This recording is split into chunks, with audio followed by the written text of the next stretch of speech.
امریکی صدر Donald Trump نے فیلڈ مارشل سید عاصم منیر سے ملاقات کو اعزاز قرار دے دیا۔ تاریخی ملاقات کے بعد میڈیا سے گفتگو میں کہا کہ فیلڈ مارشل سید عاصم منیر کو جنگ روکنے کے لیے شکریہ ادا کرنے کے لیے وائٹ ہاؤس مدعو کیا۔ پاکستان کے ساتھ تجارتی معاہدے پر بات چیت ہو رہی ہے۔ پاکستان اور بھارت دونوں جوہری طاقتیں ہیں، دونوں ممالک کی قیادت بہت عظیم ہے۔ پاکستان ایران کو امریکہ سے زیادہ بہتر جانتا ہے۔ پاکستانی اس صورتحال سے خوش نہیں۔ پاکستانی عہدیداروں سے ایران کے حوالے سے بھی بات کی۔ اگر ایران کو جوہری اثاثوں کی اجازت دی گئی تو ساری دنیا کو دینے پڑے گی۔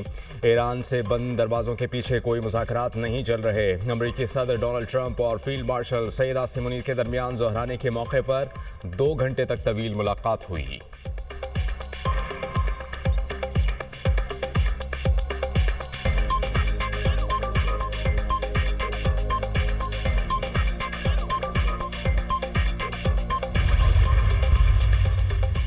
مذاکرات کی راہ ہموار ہونے لگی۔ ایران کے ساتھ جرمنی، فرانس اور برطانیہ کے مذاکرات کل جنیوا میں ہوں گے۔ جوہری معاملے پر یورپی وزرائے خارجہ ایرانی وزیر خارجہ عباس عراقچی سے مذاکرات کریں گے۔ یورپی وزرائے خارجہ کی ایرانی ہم منصب سے ہونے والی ملاقات پر امریکہ نے بھی اتفاق کیا ہے۔ جارحیت کے خلاف فخر اور بہادری سے اپنا دفاع کریں گے۔ دشمن اپنی سنگین غلطی کی قیمت ادا کرے گا۔ ایران کے پاس جوہری ہتھیار نہیں، سفارتکاری کے لیے پرعزم ہے۔ ایرانی وزیر خارجہ عباس عراقچی کا رد عمل۔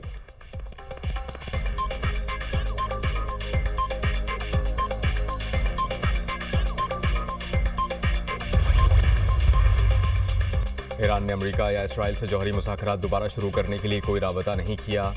ہم دھمکیوں کے سائے میں مذاکرات نہیں کر سکتے، ہم صرف اپنا دفاع کر رہے ہیں۔ ایرانی نائب وزیر خارجہ مجید تخت روانچی کا غیر ملکی نشریاتی ادارے کو انٹرویو۔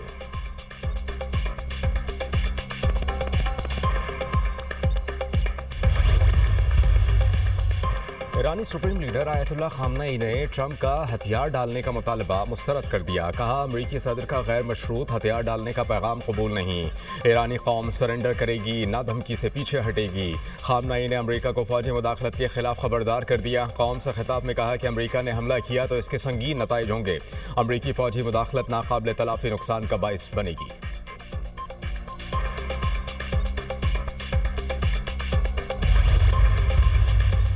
روسی صدر ولادیمیر پوٹن نے ایک بار پھر ایران اور اسرائیل کے درمیان ثالثی کی پیشکش کر دی۔ کہا ایران اسرائیل جنگ کے حوالے سے صدر ٹرمپ کے ساتھ رابطے میں ہوں۔ اسرائیلی حملوں میں ایران کی زیر زمین تنصیبات کو نقصان نہیں پہنچا۔ ایران میں رجیم چینج آپریشن کے تباہ کن نتائج ہوں گے۔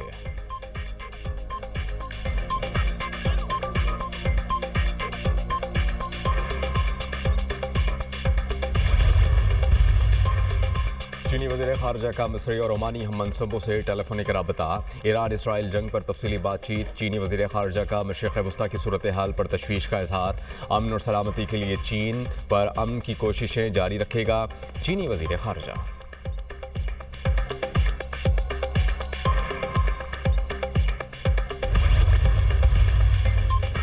اسرائیل نے ایران کے خلاف کھلی جارحیت کی۔ خطے کی موجودہ صورتحال عالمی امن کے لیے خطرہ ہے۔ غزہ میں 50,000 سے زائد لوگ شہید کر دیے گئے۔ فلسطین کی صورتحال پر عالمی ضمیر کب جاگے گا؟ وزیر اعظم کی کابینہ اجلاس میں گفتگو۔ شہباز شریف نے فیلڈ مارشل سید عاصم منیر کی دورہ امریکہ کے دوران امریکہ میں مقیم پاکستانیوں سے خطاب کی تعریف کی۔ فیلڈ مارشل کو پاکستان کی سرحدوں اور مفادات کے دفاع کے لیے پختہ عزم کے اظہار پر خراج تحسین پیش۔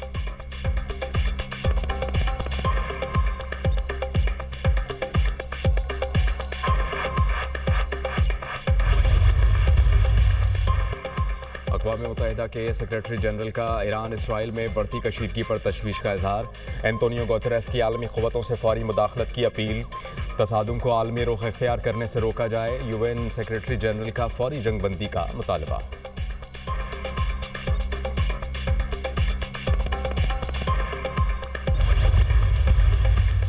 کراچی میں ڈمپر ڈرائیور شہریوں کی زندگیاں نگلنے لگے۔ راشد منہاس روڈ پر خوفناک ٹریفک حادثہ۔ تیز رفتار ڈمپر گاڑی پر الٹ گیا۔